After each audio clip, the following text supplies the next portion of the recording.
What if I told you there's a prince from medieval Serbia who ditched his crown for a monk's robe and shaped a nation's soul?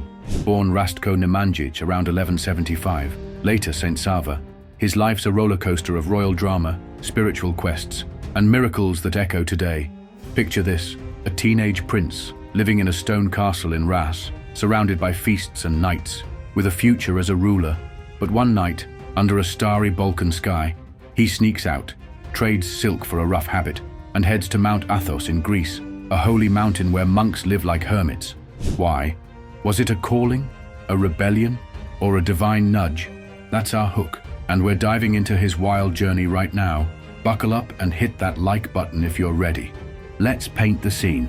Rastko Nemanjić, born around 1175 in Ras, the medieval heart of Serbia, is living the dream. His dad, Stefan Nemanja, united the land, built Studenica Monastery with its stunning white marble, and ruled like a king. Rastko's got brothers, Vukan and Stefan, jockeying for power, and he's got silk robes, feasts with roasted lamb, and a castle with towering walls. But what if I told you, at 15 or 16, he walks away. One night in the 1190s, he slips past guards, rides through the dark Dinaric Alps, and lands on Mount Athos.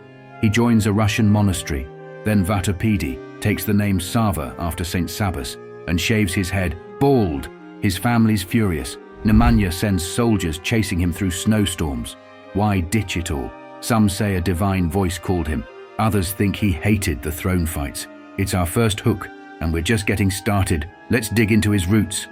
To unravel Sava's story, we're hopping back to Noah's Ark, post-flood, fresh start vibes, Genesis 10, the Table of Nations, spills the beans, Noah's sons, Shem, Ham, Japheth kick off the world's families. Japheth's crew, Gomer, Magog, Madai, head north, and scholars link Gomer to the Cimmerians, a warrior tribe near the Black Sea around 1200 BC.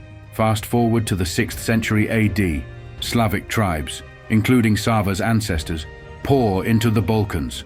Constantine VII's De Administrando Imperio says they came from White Serbia, maybe near the Elbe River in modern Poland, settling along the Sava, Drina, and Morava rivers under Emperor Heraclius around 610 to 641 AD. They build villages with wooden churches, herd sheep in the Alps, and blend with Illyrian locals. What if I told you Sava's blood might tie to Japheth's line, making him part of the Bible's oldest tale? It's a loop. We'll circle back to his family's about to explode. Back to that daring escape. Rastko, 16, is done with castle life. It's the 1190s, and he's plotting under the stars. He sneaks out of Ras, past iron gates and sleeping guards, rides a stolen horse through the snowy Dinaric Alps, and hits the Adriatic coast. Athos monks, bearded guys in black robes, smuggle him to Greece. He joins a Russian monastery first, sleeping on a straw mat, eating bread and olives, then moves to Vatopedi, where he takes the name Sava and shaves his head with a rusty blade. But what if I told you his family lost it? Nemanja sends a posse, 50 horsemen, and they say, chasing him through blizzards, swords flashing. Rastko hides in caves, prays through the cold, and holds firm. Then, in 1197, Nemanja, moved by his son's grit, abdicates, joins him as monk Simeon, and they rebuild Hilanda Monastery. They plaster walls with frescoes of Christ, plant olive trees, and turn it into a Serbian haven. It's a family twist, but Serbia's falling apart back home. Fast forward to 1207, Sava's been on Mount Athos for years, and Serbia's a disaster. His dad's dead, buried in Studenica, and his brothers are at each other's throats. Vukan, the eldest, teams with Hungary's King Emmerich, waving Catholic banners, while Stefan, the middle son, leans on Byzantine gold. Battles rage, castles like Novo Brdo fall, rivers choke with blood. What if I told you Sava's dream saved them? Nemanja's ghost, now Saint Simeon, appears, urging him home. Sava sails back, dodging Adriatic storms, and brings his dad's relics, Stefan Nemanja's body, oozing mire like honey, at Studenica. He opens the casket. Crowds gasp as the scent hits. A blind woman sees. A lame boy walks. He brokers peace, crowns Stefan king with a jeweled crown, and plants an olive branch as a symbol. It's a miracle, but his work's far from done. Now, Sava's a force. In 1219, He sails to Nicaea, where the Byzantine Empire's licking wounds after the 1204 crusade, and gets Serbia its own archbishop title from Patriarch Manuel I. He's not just praying, he's building. He sets up bishoprics, Zicea with its red stone arches, Dabar in misty hills, Zeta by the glittering sea, training priests in black robes to fight Catholic pressure, and Bogomil heretics who shunned crosses. He writes the Noma Canon, a law book on parchment, blending church rules with royal decrees, and pens the life of Saint Simeon, hunched over a candle, quills scratching till dawn. Then, in 1234, he picks Arsenie, a quiet monk, as successor and sails to Jerusalem.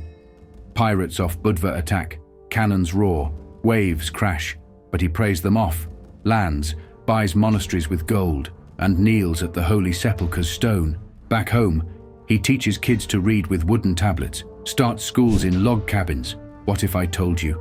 He's the father of Serbian culture. His legacy's soaring, but the end's looming. In 1235, Sava's in Tarnovo, Bulgaria, worn from his travels. He's 60, his face lined like old leather, and falls ill, some whisper poisoning by jealous rivals after a heated sermon on January 14th, 1236. He dies in a stone cell, whispering prayers to Christ. But what if I told you? His story explodes. Buried in Tarnovo, his tomb becomes a miracle hub. Blind beggars see, lame shepherds walk, even Turks and Jews line up. Serbs say his body glowed like a lantern, myrrh flowing like a spring. Barrels collected it for healing oil.